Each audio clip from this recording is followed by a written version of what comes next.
100 to 1 in the stock market. Summary: the two reasons so few people profit from 100 to 1 stocks is that we first do not try to do so, and second, that even when we are wise or lucky enough to buy one, we do not hold on. Key takeaways: few ask too much from their investing, have high goals for your returns. Fortune are made by buying right and holding on.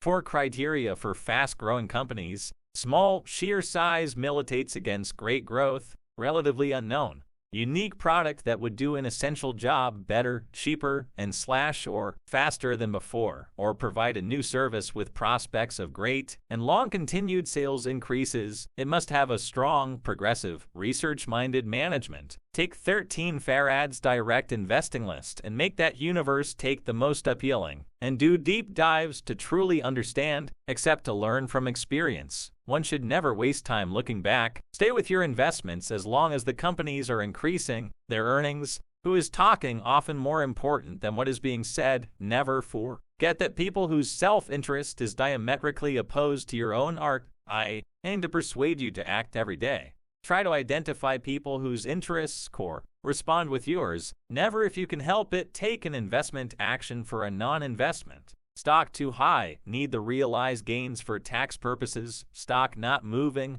new management, new competition. Timing not too important if find the right company. Don't have to buy small, murky stocks near the bottom to get a 100 bagger. IBM, Pfizer.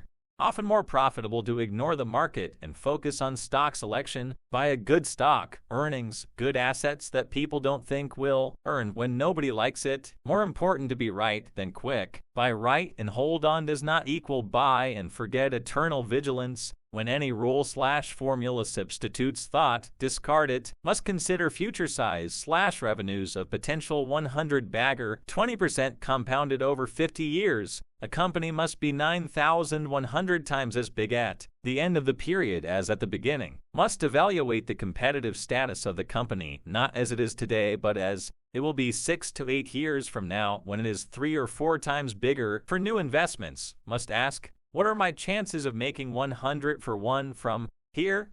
History is of no help. Only correct assumptions about the future are relevant. Ignore opinions, but look at assumptions. Nobody knows the future. Can't compare P/E or relative P/E between different sectors. The business of the stock market is to cash in on the future now. Human nature, one of the few constants in an ever-changing world. Shooting where the rabbit was is one of the most common investing roars. The fact without the truth is false. Always connect. Technical work only meant to supplement fundamental analysis. Don't rely on. For when to trade, relative multipliers measure expectations of a particular stock. Do not let your memory trump your reason. Ethical approach: never do business unless trust the other party. Is the company really improving people's lives?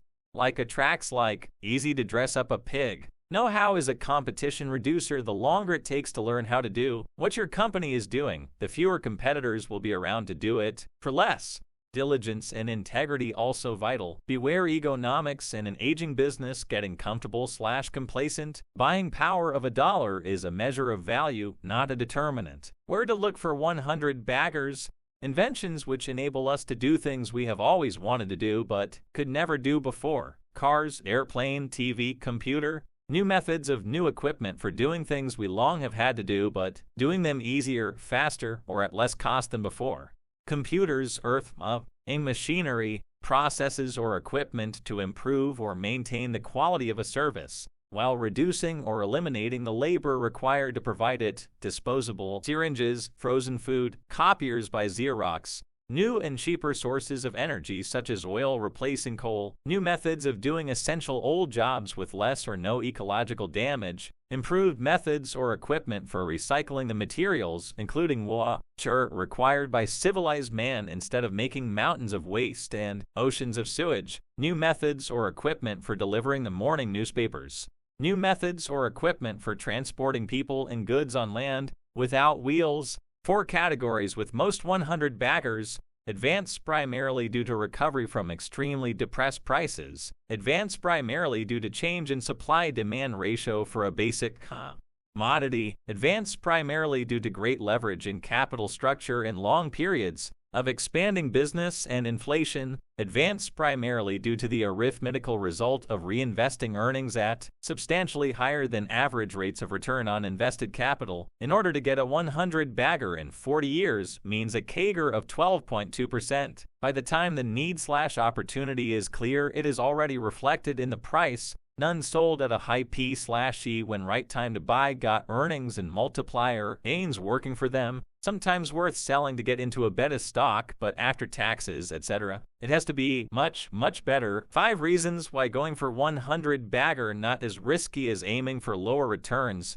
Always a market for the best of anything. People will always pay up for quality. Buying for max long-term growth avoids the pitfall of underestimating other people. Time is on your side with these great companies. Anyone smart enough to make a better mousetrap will get noticed. Don't buy a stock and hope that it will change. Buy if you love it the way it is. Good measure of success is calculating ratio of brokerage commission net cap al gain. Both realized and unrealized. Secret to success in 100 to 1 is to focus on earning power and not price. Every sale should be seen as admitting an error, a missed opportunity. Time is an often overlooked element in value. Being right too soon just as painful as being wrong. Most important questions to answer when investing. How much would I expect to happen increase the status quo value of the property I am thinking of buying? How long will this take? What is the present worth of the increase I expect? How much of the expected value increase is already in the price I shall have to pay? Is there enough difference between the value increase I expect and the expected increase I have to pay for now to give me a profit I am right and a margin for error if I am wrong? Nothing is cheaper or dear, except in relation to what we get for our money. What makes a stock grow? Reinvesting earnings at a constant or rising rate of return on invested capital above the average of around 9%, investing borrowed money to earn more than the cost of borrowing, acquiring other companies by exchange of stock at lower P/E ratios for companies acquired than for the company acquiring them, increasing sales without having to increase invested capital. Companies operating far below capacity, new methods, increasing efficiency, discoveries of natural resources, new inventions, processes, or formulas for filling human needs not previously met, doing essential old jobs better, faster, and or cheaper, contracts to operate facilities for others, usually governments, rising P/E ratios, earnings power, competitive strength, like pricing power, and is what really matters. 2 most important questions in buying great companies: how high and strong is the company's moat? How good are the prospects for sales growth? P/E at time of purchase, very important. What mathematics cannot do, common sense often can. What I got out of it: buy right and hold on. Timing not that important if have the right company. Focus on potential earnings power, moat, possible sales growth,